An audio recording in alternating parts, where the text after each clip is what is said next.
I've had so many clients and patients over the years who really struggle with the 12-step concepts because of either semantics or the religion part. And all that can become a giant hurdle to recovery. In fact, I had a young man in my office recently, like a really young man, like this guy just turned 18 like a few days ago. And he said it to me in a way that made a lot of sense. He said, he was telling me he really didn't like the whole 12-step thing. And I said, well, tell me about why.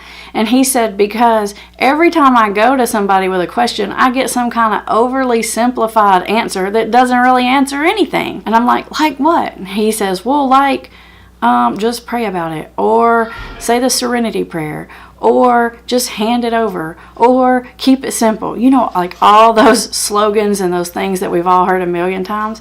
And he says, no matter what question I go to him with, I just get some kind of metaphor or indirect answer. And so it's really hard for me to buy into the whole thing. And I know that this is the case not just for that young man, but for thousands and thousands of people out there. So I thought I would go through each of those steps and sort of take out some of those stumbling blocks around semantics and religion. If we can take that part out and explain it to you in a little different way, it may not feel like such a barrier for you anymore.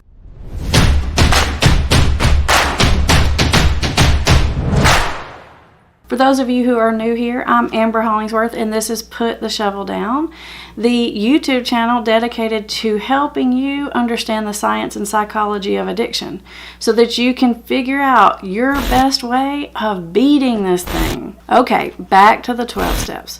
So you all know step number 1, that's the big cat daddy one. That's the whole one about powerlessness.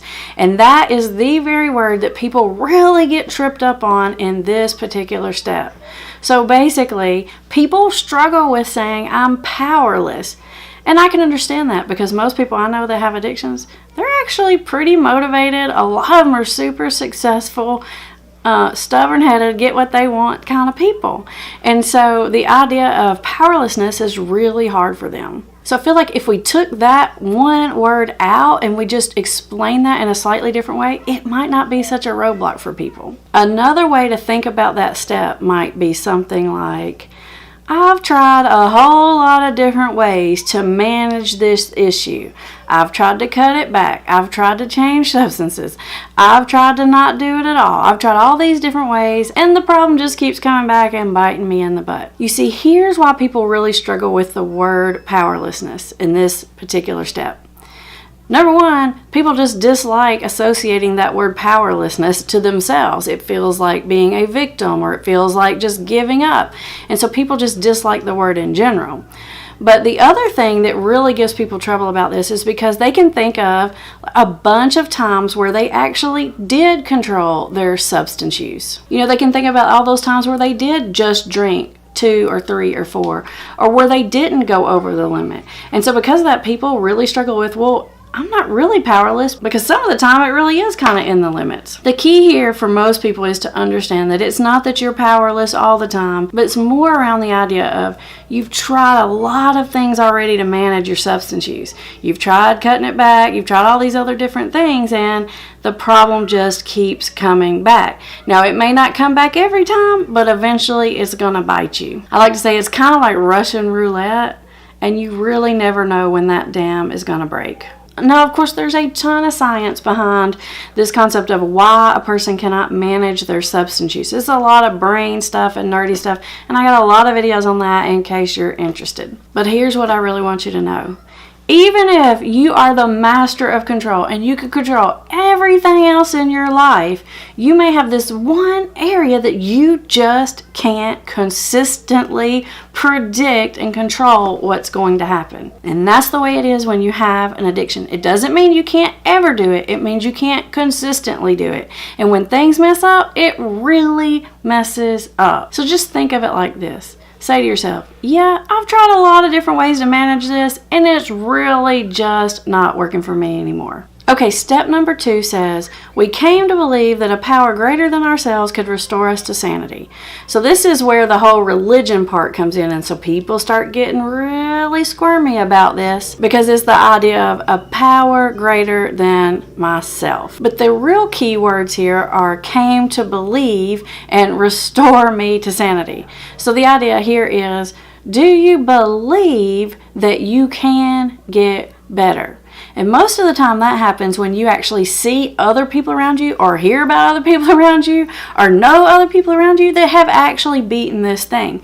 So you come to believe that it can be conquered and that there must be some other answer out there. Now, I know you've probably heard the saying like, well, your higher power can be anything. It can be the doorknob. Well, I really struggle with that because I really don't think it can be the doorknob. The doorknob is not a power greater than yourself. I mean, come on, it's a doorknob. But can you wrap your head around there are some other people out there that have this figured out and you become willing to take their advice about it? That works. Maybe it's your sponsor. Maybe it's your whole 12-step group. Maybe it's your therapist. Maybe it's your preacher. But if you can wrap your head around the fact that other people get better, and maybe there's someone or some people out there who might know how to guide you to that, then I think we can actually get somewhere and move on to step number 3, which basically says, made a decision to turn my will and my life over to God as I understand them. So we've already sort of corrected the whole God as I understand them concept. You know what the key here to step 3 is? The key to step 3 is so simple. All you got to do is really understand that you don't have all the answers, that you are not the higher power, and that you have already tried everything you know and the problem's still there. If you can wrap your head around the fact that you're not the higher power and that you don't have all the answers, then you can pretty much move forward with this. Because this step is really about willingness. I'm willing to let go of being super stubborn-headed and thinking I have all the answers. And I'm going to open my mind to some other answers or some other ways of thinking or some other pieces of advice about how to solve this problem. Now that doesn't sound so scary and mystical, does it? It's just a little bit of humility. It's just saying, I don't have all the answers. If you can do that, we're going to be all right. People really get freaked out about step number 4. I'm really not sure why. Honestly, people say, well, it just brings up a lot of stuff.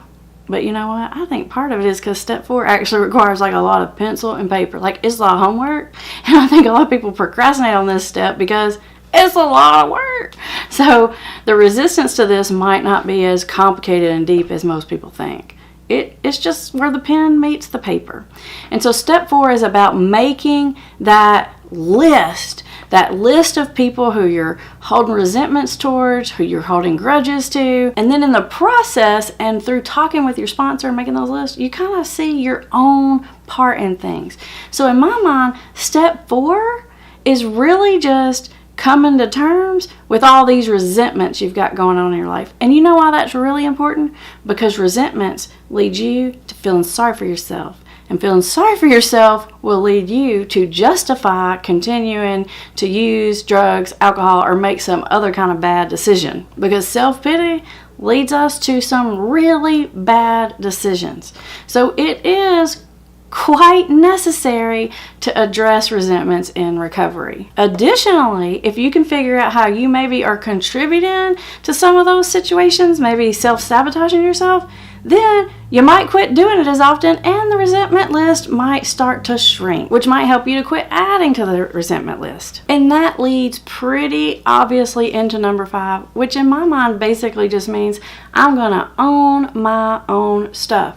And this is just like I just told you, owning your own stuff is important because you cannot let your mind go down to that road of self-pity because it leads to justifying and excuse making, which is bad territory when you have an addiction. Well, honestly, it's kind of bad territory anyway to anyone. It's just particularly dangerous when you have an addiction. Number 6, became entirely ready to have my higher power remove all my character defects. Basically what this means in my mind is coming to terms with, are you ready to change your ways? Are you really ready to take a look at those unhealthy behaviors and thinking patterns which lead to negative feelings that are getting you in trouble? So now that you've identified what those are you ready to get rid of them? sometimes there might be one or two of those thoughts or behaviors that you might be reluctant to giving up. I've experienced this myself. And once I asked a friend of mine in recovery, what do you do if you're not quite ready to get rid of one of your character defects? And the advice he told me was that you have to pray to become willing. So it's almost like you have to take a little prerequisite step in there if you're finding some resistance. But if you really struggle with the idea of praying about it, why don't you just do a lot of self-reflection about it? What purpose does this behavior serve you? In what ways is it benefiting you? In what ways is it harming you?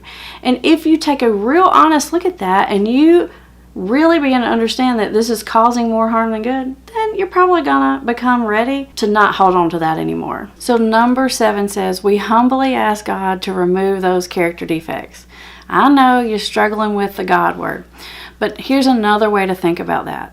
Basically, you're saying to whoever those people are around you that you've decided that you're going to sort of hand over and you're going to like seek their guidance, and remember you're letting go of your sort of willfulness here and your thought that I know everything.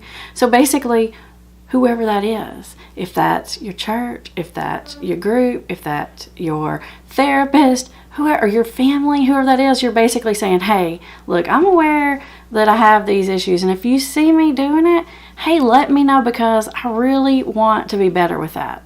You can do that, right? Number 8, made a list of people we had harmed and became willing to make amends to all of them. In my mind, step 8 and 9 are so essential because during the process of addiction, you've probably made a lot of messes in your relationships. And if it's still hanging out there in the air and you haven't directly addressed these things, then you're filled up with all this shame and guilt and resentment and bad feelings and self-pity. And I'm telling you, all that, if you hang on to it, will lead you to self-pity, which is going to lead you to making and justifying bad decisions. Plus, it just keeps a block between you and the world because you're walking around hoping you don't run into this person, hoping people don't bring up certain topics, and you still feel like that disconnect from the people around you, and you still feel like you're sort of juggling those balls the same way you did in addiction. This is about getting rid of this. And so number 9 is actually doing the work. Number 9 is making those amends. And the way I see this, it's like I'm cleaning up the house emotionally and in my relationships. Now, some of our houses are just a little messy and they need some tightening up. And other people's houses, emotionally, it looks like hoarders inside of there. And so it may take a little bit more to clean it up. But once you address all of these relationship things and you get all those relationship messes cleaned up, it feels so much better. It really is like a freeing process because you don't have to carry that anymore. It's the same way as when you get your house perfectly clean, everything in the right order and shiny and spick and span. Isn't that a freeing, great feeling? And that is essentially what you're doing here. You're just doing that emotionally and psychologically on the inside, so you don't have to carry that negative stuff anymore. That really does take that last bit of burden that you're carrying from those addiction days, it takes it off of you. Number 10. Number 10 to me is all about keeping the house clean. So now that you've done all of those things, you've cleaned up the house, it's so organized, you could be on like a TLC, come look at my house TV show. It's so organized inside, like spiritually and emotionally, you feel good. Number 10 is just about keeping it that way. And so we all know that it's so much easier if when you use the dish, you go ahead and put it in the dishwasher, then you don't get that big mess filled up in there. And so to me, this step is all about that. It's every day tidying things up emotionally and with your relationships and all that kind of stuff so that tomorrow is a fresh start. Every day is a fresh start and you don't have to carry any baggage from the day before. Now, number 11 is one of those steps that has a lot of religion or spirituality in it because it talks about keeping that conscious contact with God. But if you're struggling with that, here's another way that might be helpful for you. It's really important to stay connected to those positive influences and things in your life that have helped you get to where you're at. And so you really need to stay connected to that regularly going forward. Otherwise, it's so easy to slide back to where we were. Think of it like you've now had your tires aligned. You're moving down the road in a straight path, steady, no bumping and all that kind of stuff. But if you don't keep those tires aligned and you don't keep everything, all that maintenance in there, then you're going to be sliding back off to the left again. So what is that for you? Is that going to church? Is that reading books about recovery? Is that listening to recovery podcast? Is that staying connected with friends in recovery? What are those ways that you can stay connected to your truth, where you can be honest with yourself about what's going on, where you can really take those inventories inside and keep that house clean every day? If you don't keep that influence around you, you will slowly start to slide back to where you were. And number 12, we all know number 12 is about carrying the message forward. So having had the spiritual awakening, as they say in the 12 steps, we carry this message forward.